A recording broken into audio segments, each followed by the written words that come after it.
Mbanje kubasuhuza nizere ko mumeze neza. Tugiye gutangira twese turebera hamwe uburyo ushobora kubwira umuntu yuko umwishimira. Ese uramutse ushaka kubwira umuntu uti ndakwishimira, wamubwira gute mu rurimi rw'icyongereza? Ni ibintu bisanzwe, bigira uburyo butatu ushobora kubivugamo. First of all, ushobora kumubwira ngo I am very happy to have you.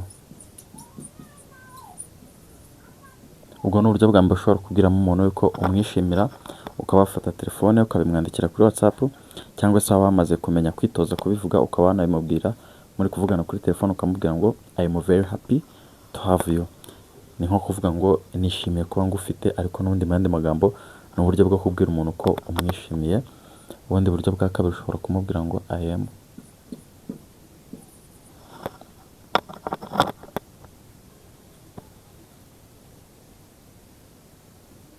sorry gato bari bahamagariyemo. Ushobora kumubwira ngo I am glad to know you. I am glad to know you.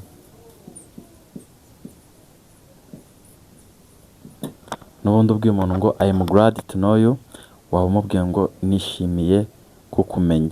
N'ubundi ni nko kumubwira uti nishimiye kuba nziranye nawe. Ubundi buryo wamubwira ngo I really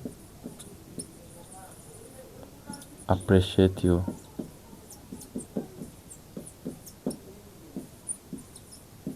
I really appreciate you. Mbese iyi nteruro ya mbere, iyi nteruro ya kabiri, iyi nteruro ya gatatu, zose uzoherereje umuntu waba umubwiye uti ndakwishimira. Ahubwo ushobora kwibaza uti ni gute wabwira umuntu ngo uri uw'agaciro? Uri uw'agaciro kuri njye, ni gute wabibwira umuntu mu cyongereza? Hanyuma iki cyongereza mba ndi kubigisha ni icyongereza cyiza, cyoroshye kukivuga kandi kitarimo ikosa na rimwe. I am very happy to have you. I am glad to know you. I really appreciate you. Izi ni ushobora kubwira umuntu ushaka kumubwira ko umwishimira. So tugiye kureba noneho uburyo ushobora kubwira umuntu umubwira ngo uri uw'agaciro cyangwa se uri uw'ingenzi kuri njye. So mbere na mbere reka mvugane nawe ushaka kugura igitabo cyagufasha kumenya kuvuga icyongereza, cyane ko ibyo bitabo birimo ibibazo 200 byifashishwa mu buzima bwa buri munsi, hakaba harimo uburyo bisubiza, wemeza ndetse unahakana. Ibyo byose bikaba bisomewe mu Kinyarwanda, kikaba kigura 6, ukaba wishyura kikugezeho aho uherereye mu bice bitandukanye by'igihugu, usibye ahantu ho mu ntara. Abantu mugishaka mwatona kuri nimero 0729 01 Abantu mudushaka cyangwa se mushaka iki gitabo mwakibona kuri iriya nimero. Yego, muhamagare kibagere. So ushaka kubwira umuntu ngo uri uw'agaciro, wamubwira ngo you are very important to me. Ubwo ngewe kari akantu kavuga ngo you are important to me, wamubwira ngo uri uw'agaciro, uri uw'ingenzi kuri njye. You are important to me, uri uw'ingenzi kuri njye. Yego, umubwiye gutya wamubwira ngo uri uw'ingenzi kuri njye. Ushaka kumubwira ngo uri uw'agaciro, wamubwira ngo you are valuable. Ibwiye umuntu ngo you are valuable, umubwira ngo uri uw'agaciro. Noneho wongeyeho to me, wavuze ngo uri uw'agaciro kuri njye. Me ivuga njye nyine. You are valuable to me, uri uw'agaciro kuri nde? Kuri njyewe. So aya ni amagambo meza ushobora kujya ukoresha ubwira umuntu nko mu rwego rwo kumushimira cyangwa se kumwereka uburyo ki umufatamo. Noneho reka turebe uburyo ushobora gukoresha ushimiramo umuntu mu gihe agukoreye ibikorwa byiza, nyine uburyo wakoresha umushimiramo bisanzwe. Uburyo bwa mbere twese turabuzi, ni uburyo ubwira umuntu ngo thank you.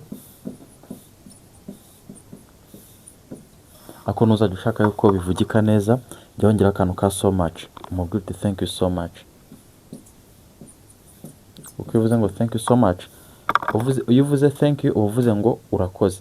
Ako uvuze ngo thank you so much, uvuze ngo urakoze cyane. Yego, thank you so much, urakoze cyane. Hanyuma ushobora no kubwira umuntu ngo I am very grateful. Bivuze ngo I am very grateful, ni nko kuvuga uti nashimye. Kwa kundi mu Kinyarwanda tuvuga mu kinyafurika ukabwira umuntu uti nashimye.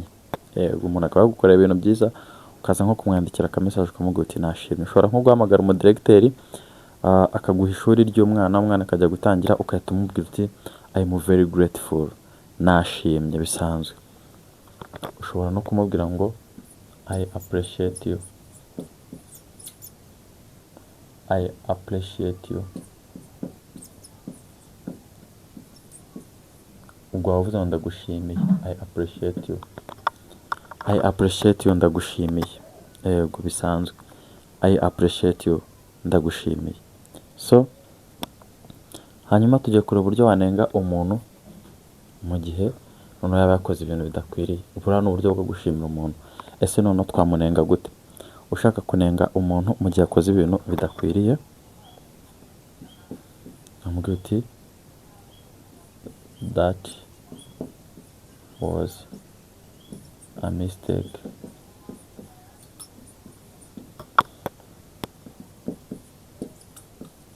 You did something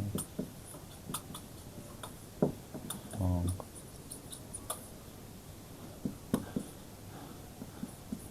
Next time, behave.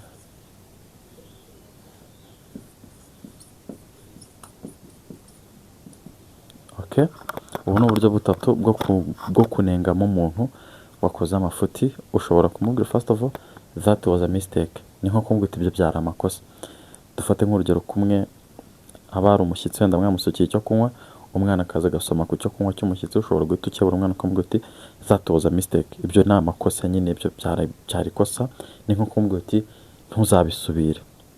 Uburyo bwa kabiri no kuvuga ngo you did something wrong, wakoze ibintu bitari byo. You did something wrong, wakoze ibintu bitari byo.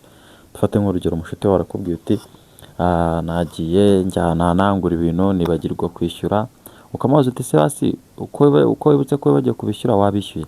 Akakubwira ngo oya ntabwo nabishyuye. Ushaka kumubwira ngo you did something wrong, ibyo wakoze ntabwo ari byo, ukoze ibintu bitari byo, kugira ngo wisubireho. Noneho aka ka gatatu karavuga ngo next time, nibagiyemo time. Sorry, nibagiyemo time. Next time, behave.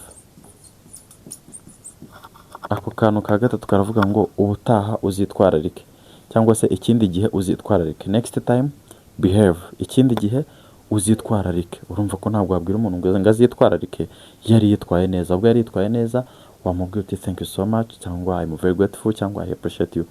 Ariko uramutse ubwenge ikindi gihe uzitwararike bivuze ko yaba yitwaye nabi. So next time, behave. Ikindi gihe uzitwararike. So ndashaka kuvugana nawe utarakora subscribe kugira ngo nkubwire yuko hari ibintu byinshi cyane bigucika ku YouTube channel, cyane ko tunyuza amasomo y'ingenzi mu rurimi rw'icyongereza, amasomo utasanga ahandi kandi amasomo meza cyane. So ndagira ngo mvugane nawe utarakora subscribe, ukore subscribe, mukomeze gusharinga no gukanda kuri like kugira ngo mujye mudushyigikira, tujye tubona support yanyu, dukomeze kubaha amasomo umunsi ku munsi. So mvugana nawe ushaka kwiga biri private, ukaba ushaka kwigira online, mvugana namwe wa diaspora muri mu mahanga mushaka kumenya kuvuga icyongereza, mukoresha mu kazi, imuhira, mu nzira. Mwese iriya nimero ngiriya, twandikire kuri WhatsApp, cyangwa se uri muri diaspora duhamagare kuri WhatsApp nyine n'ubundi of course, kugira ngo tubashe kugira tuvugane, tubashe kuba twabigisha neza binyuze mu mucyo. Ego. Hanyuma ni gute wabwira umuntu ngo ndanyuzwe? Uko nyine ndanyuzwe bisanzwe. Tugiye kureba uburyo wabwira umuntu ngo ndanyuzwe, turebe n'uburyo wamubwira ngo urantengushye. Iyo mbwiye umuntu ngo uranyuzwe, ushaka kuvuga mu cyongereza uvuga ngo I am satisfied. I am satisfied, ndanyuzwe. Ushaka kuvuga ngo urantengushye wamubwira ngo I am disappointed in you, you disappointed me. Ushaka kubwira umuntu ngo urantengushye wamubwira ngo I am disappointed in you.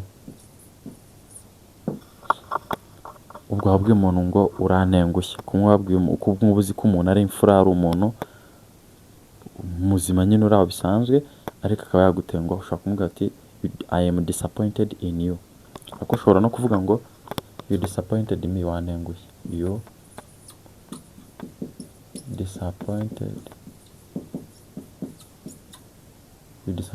me, wantengushye. Cyangwa ugakoresha ubwo buryo bwa mbere I am satisfied, ndanyuzwe. Iyo umuntu anyuzwe ni uko uba utamutengushye, iyo umuntu atengushywe ni uko aba atanyuzwe. Birumvikana of course ko birarimbusane. Umuntu najya kugirira neza ajya umubwira ngo I am satisfied, ndanyuzwe. Naba atakugirira neza umubwira uti I am disappointed in you. So mukore subscribe, turakunda cyane. Thank you so much.